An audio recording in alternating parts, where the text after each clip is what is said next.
റോയി അല്ലേ? ആ ഞാൻ തന്നെ. ആ വാ.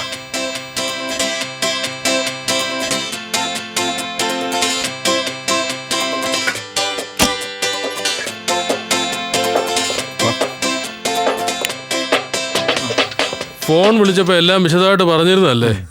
ആ ഒരു മിനിറ്റ്, നിങ്ങൾ വരുന്നു എന്ന് പറഞ്ഞപ്പം പെയിൻ്റൊക്കെ അടിച്ചിട്ടായിരുന്നു. ഒരു മിനിറ്റ്, ഇപ്പോൾ വരാം. ഹലോ, ആ പുതിയ പാർട്ടി വന്നിട്ടുണ്ട് കേട്ടോ. എങ്ങനെയുണ്ട്?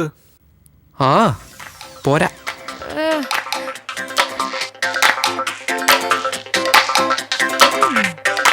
കുഴപ്പമില്ല റോയിച്ച. എന്താണ് ആനന്ദ്, നിനക്ക് ഇഷ്ടപ്പെട്ടില്ലേ? നമ്മുടെ ഫ്ലാറ്റിന് അത്രയും പോരാ റോയിച്ച. എന്ന് പറഞ്ഞാൽ അതുപോലെ ഒരെണ്ണം കിട്ടണവരെ അവിടെ താമസിക്കണമെന്ന് നീ പറയണേ? അതല്ല, നമ്മുടെ ഫ്ലാറ്റിന് അത്രയും പോരാ. കുഴപ്പമില്ല, നമുക്ക് താമസിക്കാം. അപ്പൊ ഉറപ്പിച്ചാലോ? അതോ ടോണിയും മാറും വന്ന് കണ്ടിട്ടോ മതിയോ? വേണ്ട റോയിച്ച, ഇതങ്ങ് ഉറപ്പിച്ചോ. ഇനി അവരിത് സമയം കണ്ടെത്തി വന്ന് കാണുന്ന മുമ്പേ വേറെ ടീം ഇത് കൊണ്ടുപോകും. എന്തായി? എന്നാ അഡ്വാൻസ് പിടിച്ചു. ആ പക്ഷേ എഴുത്തും കുത്തൊക്കെ ഇന്ന് തന്നെ ശരിയാക്കണം. ഒത്ത ഇന്ന് തന്നെ ഞങ്ങൾ ഇങ്ങോട്ട് ഷിഫ്റ്റ് ചെയ്യും. അപ്പം അഡ്വാൻസ് തന്ന സ്ഥിതിക്ക് പറയാം. അല്ലേ, റോയിച്ചൻ അറിയാവുന്ന കാര്യം തന്നെയാ.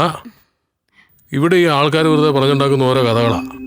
ശരിയാ, പറഞ്ഞു വരുമ്പോൾ ഒരു പെണ്ണിവിടെ മരിച്ചിട്ടുണ്ട്. അതിനുശേഷം നാട്ടുകാരുണ്ടാക്കിയ കഥകൾ കാരണം ഇതുവരെ ഈ വീട് വാടകയ്ക്ക് പോയിട്ടില്ല. ഇന്നത്തെ കാലത്ത് നിങ്ങൾ ചെറുപ്പക്കാർക്കൊന്നും പ്രശ്നമല്ലെന്ന് അറിയാം. അതുകൊണ്ടാണ് ഇത് ബാച്ചേഴ്സ് കൊടുക്കാമെന്നങ്ങ് വിചാരിച്ചത്. അപ്പൊ ഇത് പ്രേതമുള്ള വീടായിരുന്നല്ലേ? അവിടെ ഒരു ചുക്കും ഇല്ല. ഇവിടുത്തെ നാട്ടുകാർ കുറെ കലാബോധമുള്ളവരായതുകൊണ്ട് ഇങ്ങനെ കുറെ കഥ ഉണ്ടാക്കുന്നത് മാത്രം. അതെ, മരിച്ച പെൺകുട്ടിയുടെ പേരെന്തായിരുന്നു? ഷീബ ചാണ്ടി. ഇത്രയും വിശദമായിട്ട് പറയേണ്ട കാര്യം ഉണ്ടായിരുന്നില്ല ചേട്ടാ. അപ്പൊ റോയിച്ച നമ്മളിൽ നിന്ന് മറച്ചു വെക്കുകയായിരുന്നല്ലേ? എന്നാലും റോയിച്ച, ഇത് നമുക്ക് വേണോ? ഏതായാലും ഈ മണ്ടം കഥ വിശ്വസിച്ച് ഇങ്ങോട്ട് മാറാതിരിക്കാൻ ഞാനില്ല. ഇനി എനിക്ക് ഒരു നിമിഷം പോലും ആ ഫ്ലാറ്റിൽ താമസിക്കാൻ പറ്റില്ല. റോയിച്ച, ചാവാൻ തീരുമാനിച്ച എളുപ്പവഴി നോക്കിയാ പോരെ, വെറുതെ ബിൽഡപ്പ് ഇട്ട് നശിപ്പിക്കണോ? ഓ മനസ്സിലായില്ല.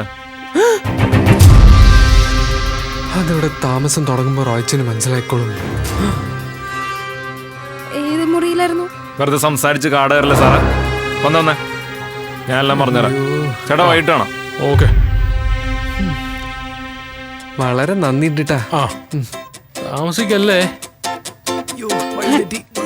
ഇവിടെ വന്ന് നിൽക്കണോ?